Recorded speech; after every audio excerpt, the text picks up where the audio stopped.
Ciao, in questo video ti mostrerò come eseguire l'autopulizia del vassoio della base sul ROBOROCK Saros 10R.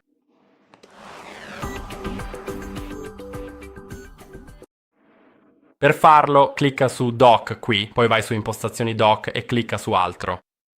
Ora troverai la manutenzione della base e troverai l'autopulizia per la pulizia del vassoio.